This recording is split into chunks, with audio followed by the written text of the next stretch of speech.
ചുവപ്പുകോട്ടയായ കോഴിക്കോട് നോർത്തിൽ ഇക്കുറി UDF അട്ടിമറിക്കുമെന്ന സ്ഥാനാർത്ഥി advocate K Jayant.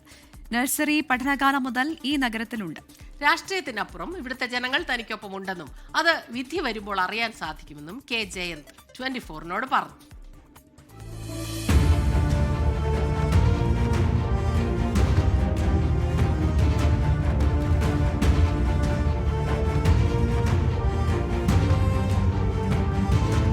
പഠനകാലം മുതൽ തന്നെ രാഷ്ട്രീയത്തിൽ സജീവം. എന്നാൽ നിയമസഭാ തെരഞ്ഞെടുപ്പ് പോരിലെ കന്നി അംഗമാണ് അഡ്വക്കേറ്റ് കെ ജയന്തിന്.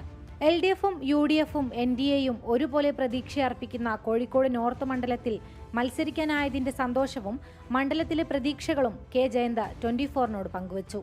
ജനം ഈ തെരഞ്ഞെടുപ്പ് ഏറ്റെടുത്തു കഴിഞ്ഞ് ആക്ച്വലി UDFിന്റെ ഏറ്റവും വലിയ ഘടകകക്ഷിയായി കോൺഗ്രസിലും ഇന്ത്യൻ യൂണിയൻ മുസ്ലിം ലീഗിനെയും കേരള കോൺഗ്രസിനേക്കാളും വലുതായി UDFിനോടൊപ്പം അണിനിരന്നിരിക്കുന്ന ഇതൊരു കൊടുങ്കാറ്റ വരാൻ പോണ് കേരളത്തിനകത്ത്. നോർത്ത് മണ്ഡലം അതിൻ്റെ ചരിത്രത്തിലെ ഏറ്റവും വലിയ ഭൂരിപക്ഷത്തിന് ജനം ജയിപ്പിക്കുമെന്നാണ് ഈ കഴിഞ്ഞ 2-3 ദിവസത്തെ തെരഞ്ഞെടുപ്പ് പ്രചരണത്തിനിടയിൽ എനിക്ക് ബോധ്യമായിട്ടുള്ളത്.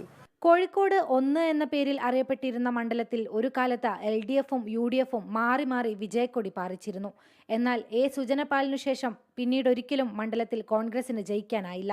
2008-ലെ മണ്ഡല പുനർനിർണയത്തിനു ശേഷം പ്രദീപ് കുമാറും തോട്ടത്തിൽ രവീന്ദ്രനും ഇവിടെ നിന്നും നിയമസഭയിലെത്തി. ഇക്കുറിയും തോട്ടത്തിൽ രവീന്ദ്രൻ തന്നെയാണ് LDFിനു വേണ്ടി കളത്തിലിറങ്ങുന്നത്.